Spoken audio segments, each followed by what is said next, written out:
In 1938, Talladega College in central Alabama commissioned artist Hale Woodruff to paint a series of 6 murals for its new Savery Library. The murals portray events in the rise of American blacks from slavery to freedom.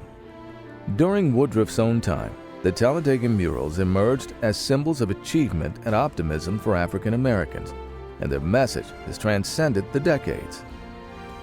Hale Woodruff painted 2 sets of murals for Talladega College. The first was completed in 1939, and that addresses the theme of the Amistad Mutiny.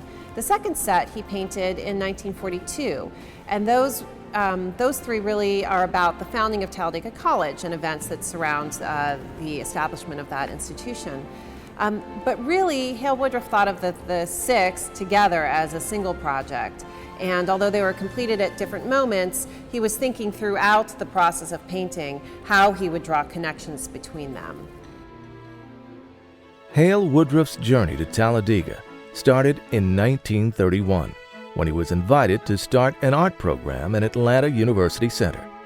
Woodruff began teaching art classes at Talladega College in 1938 at the invitation of the college's president, Buell Gallagher. That same year, Gallagher commissioned Woodruff to paint a series of murals for the new library. Gallagher selected themes to celebrate the history of the college, its founding story, reaching back to the momentous uprising on the slave ship Amistad. The college planned to open the new library on the centennial of the 1839 mutiny. The abolitionists who helped the Africans who staged the Amistad mutiny later established the American Missionary Association, or the AMA.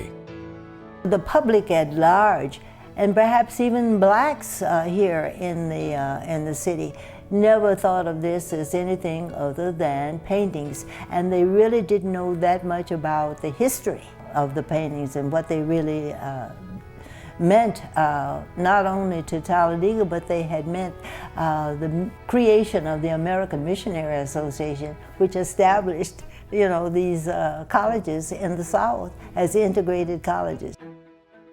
The theme of the Amistad was largely unknown when the paintings were commissioned.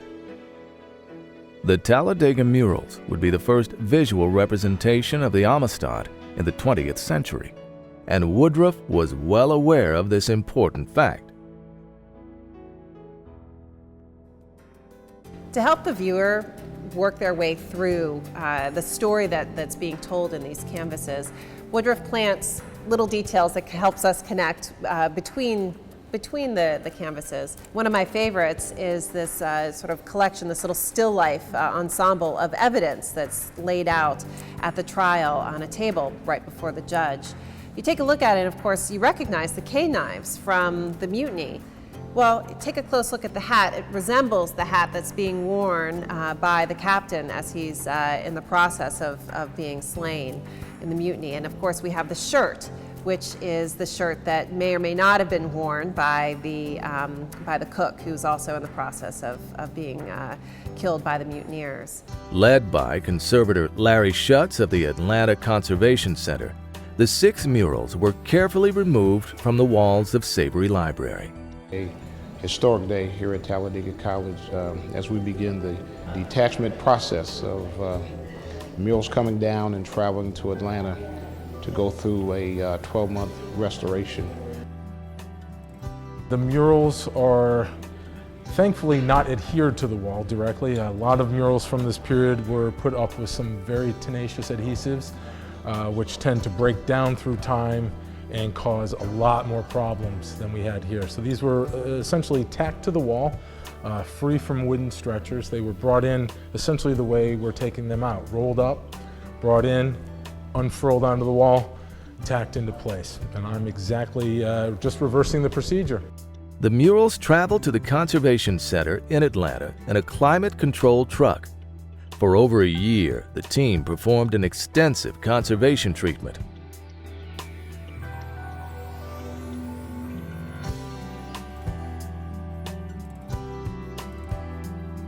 One of my most favorite discoveries occurs in the last of the 3 murals in the Amistad cycle, and it's the mural that shows Cinque and the captives returning to Africa. In the painting, we see an axe leaning up against Cinque's leg.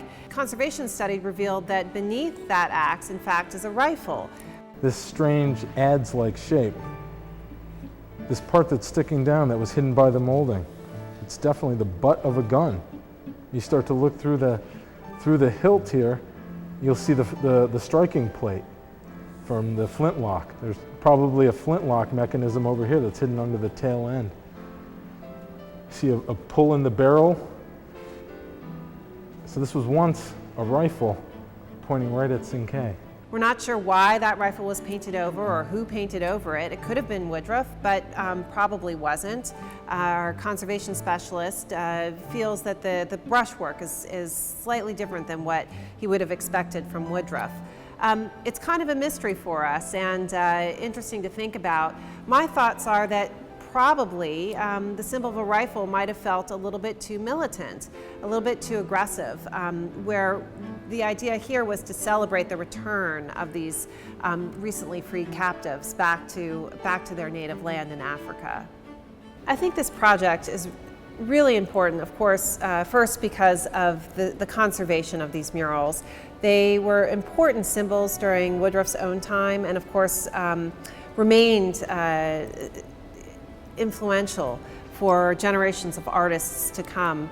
Now that they've been conserved, they are able to travel to a national audience, and it's really a moment of rediscovery, I think, of these murals at a national scale.